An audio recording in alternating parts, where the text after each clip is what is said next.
Good evening, నేను Chandu. Welcome to exclusive field report. ఇవాల్టి అంశాలు బ్రీఫ్గా ఒకసారి చూద్దాం.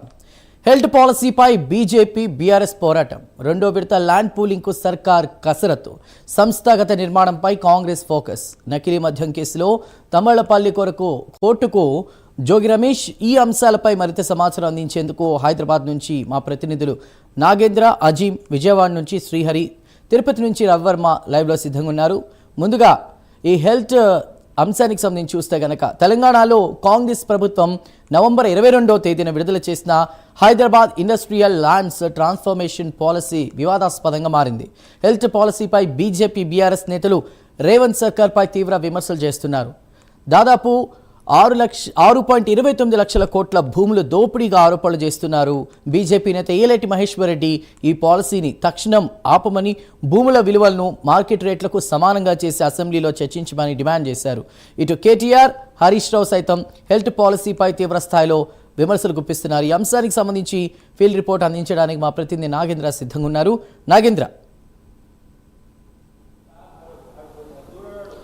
Thank you Chandu. ప్రస్తుతం తెలంగాణ రాష్ట్రంలో హిల్ట్ పాలసీకి సంబంధించినటువంటి అంశం పైన ప్రధాన ప్రతిపక్ష పార్టీలైనటువంటి బీఆర్ఎస్, అదేవిధంగా బీజేపీ రెండు పార్టీలు కూడా హీటెక్కిస్తున్నటువంటి పరిస్థితి. ముఖ్యంగా ప్రభుత్వం తీసుకొస్తున్నటువంటి హిల్ట్ పాలసీకి సంబంధించినటువంటి అంశంలో జరుగుతున్నటువంటి అవినీతి దేశంలోనే అతిపెద్ద కుంభకోణంగా ఈ ప్రతిపక్ష పార్టీల అభివర్ణిస్తున్నటువంటి పరిస్థితి కనిపిస్తుంది. ముఖ్యంగా ఈ హిల్ట్ పాలసీని తీసుకొచ్చినప్పటి నుంచి కూడా ప్రధానంగా బీజేపీ పార్టీకి సంబంధించినటువంటి రాష్ట్ర నాయకత్వం కానీ బీజేపీ నేత మహేశ్వర్ రెడ్డి పెద్ద ఎత్తున కాంగ్రెస్ ప్రభుత్వం పైన ఆరోపణలు చేస్తున్నారు. ముఖ్యంగా 22 పారిశ్రామిక వాడల్లో దాదాపు 9,292 ఎకరాల ల్యాండ్కి సంబంధించినటువంటి అంశంలో దాదాపు 6,30,000 కోట్లకు పైగా కూడా అతిపెద్ద కుంభకోణం జరుగుతుంది అంటూ కూడా ఆయన మొదటి నుంచి ఆరోపిస్తూ వస్తున్నారు. దాంట్లో భాగంగానే ముఖ్యంగా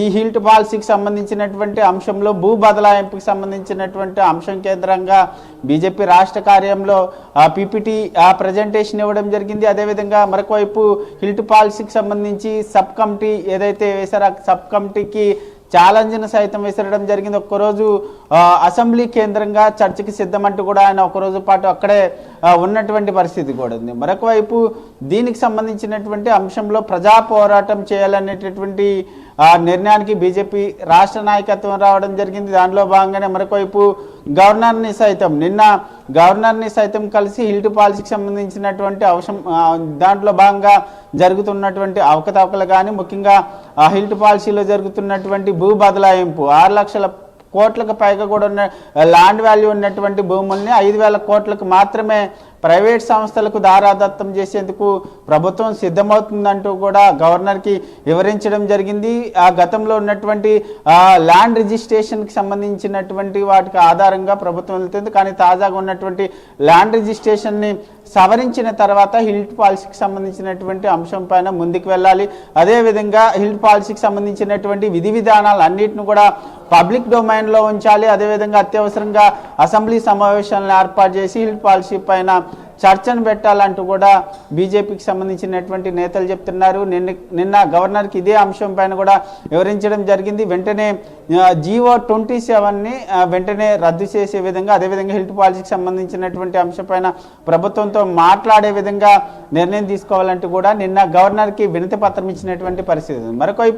మరొక పోరాటానికి ఇందిరా పార్క్లో ఉన్నటువంటి ధర్నా చౌక్ కేంద్రంగా మహాధర్నాన్ని చేపట్టేందుకు హిల్ట్ పాలసీకి వ్యతిరేకంగా మహాధర్నాన్ని చేపట్టేందుకు బీజేపీ రాష్ట్ర నాయకత్వం సిద్ధమవుతుంది. దానిలో భాగంగానే ఈరోజు బీజేపీ రాష్ట్ర కార్యాలయం కేంద్రంగా బీజేపీ రాష్ట్ర అధ్యక్షుడి సమక్షంలో ప్రధానంగా ఈ గ్రేటర్ హైదరాబాద్ 8 జిల్లాలకు సంబంధించినటువంటి జిల్లా నేతలు, అదేవిధంగా కార్పొరేటర్లతో పాటు ఇతర బీజేపీ ప్రధాన కార్యదర్శులు కూడా ఈ సమావేశానికి హాజరవడం జరిగింది. ముఖ్యంగా 7వ తేదీన ఆదివారం జరిగేటటువంటి ఈ మహాధర్నాన్ని విజయవంతం చేయడమే లక్ష్యంగా ప్రధానంగా ఈ 8 జిల్లాల నుంచి కూడా పెద్ద ఎత్తున జన సమీకరణ చేయాలనేటటువంటి లక్ష్యంగా ఈరోజు ప్రధానంగా హిల్ట్ పాలసీకి సంబంధించి పెద్ద ఎత్తున ఆ రోజు మహాధర్నాన్ని కార్యక్రమాన్ని విజయవంతం చేయడం, అనంతరం ప్రజాక్షేత్రంలోకి ఈ 22 పారిశ్రామిక వాడల్లోకి వెళ్లే విధంగా ప్రధానంగా కార్యాచరణను సైతం ఈరోజు సిద్ధం చేసినటువంటి పరిస్థితి. ఈ విధంగా బీజేపీ యాక్షన్ ప్లాన్ని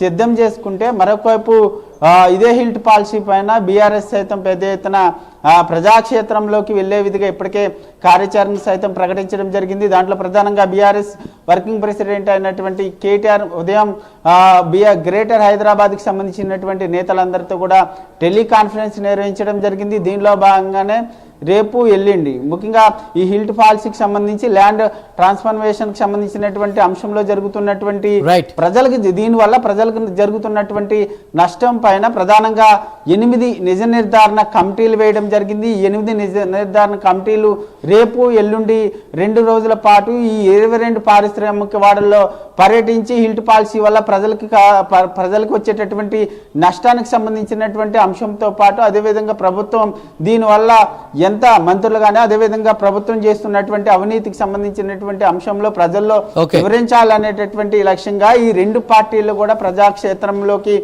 ముందు ప్రత్యేక కార్యాచరణ సిద్ధం చేసుకుని ముందుకు వెళ్తున్నటువంటి పరిస్థితి అయితే కనిపిస్తుందని చెప్పాలి. Chandu. Right Nagendra, thank you for the report.